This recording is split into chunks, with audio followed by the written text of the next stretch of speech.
Satisfait, Didier Reynders, de cette réunion au départ informelle entre mandataires, VLD et libéraux de part et d'autre de la frontière linguistique? Oui, je crois vraiment que c'est une bonne initiative de voir des libéraux francophones et flamands travailler ensemble, mais surtout lancer un appel. L'appel, c'est d'une part de faire des choses très concrètes, de réunir des mandataires de communes différentes pour qu'ils travaillent ensemble, que dans 6 mois on puisse dire voilà ce qui a été réalisé en termes de mobilité, d'enseignement, de culture, de développement économique, de tourisme, qu'on puisse vraiment, ou même de sécurité, montrer des réalisations.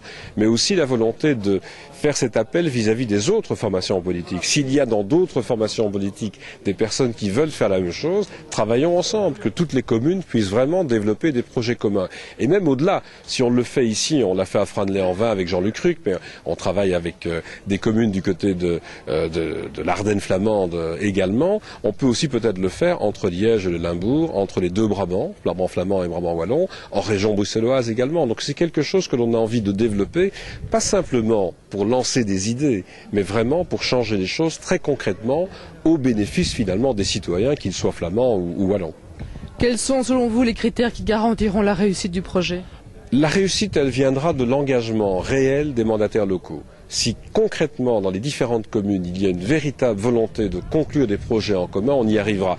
Et c'est pour ça que je trouve que l'idée qu'Herman de Croo lançait tout à l'heure, de continuer bien sûr des jumelages de communes avec l'Afrique du Sud, avec la Russie, avec la Chine, c'est important.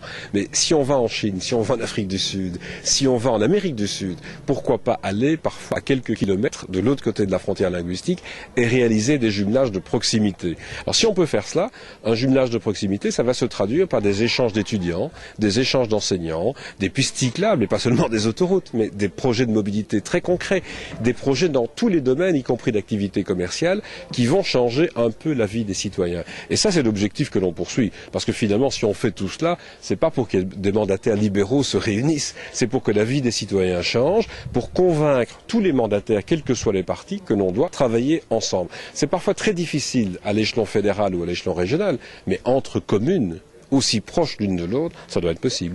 Rendez-vous dans 6 mois donc. Rendez-vous dans 6 mois, mais pas pour faire de nouveau le point sur de nouveaux projets, pour dire aussi ce qui aura été réalisé entre communes de manière très concrète.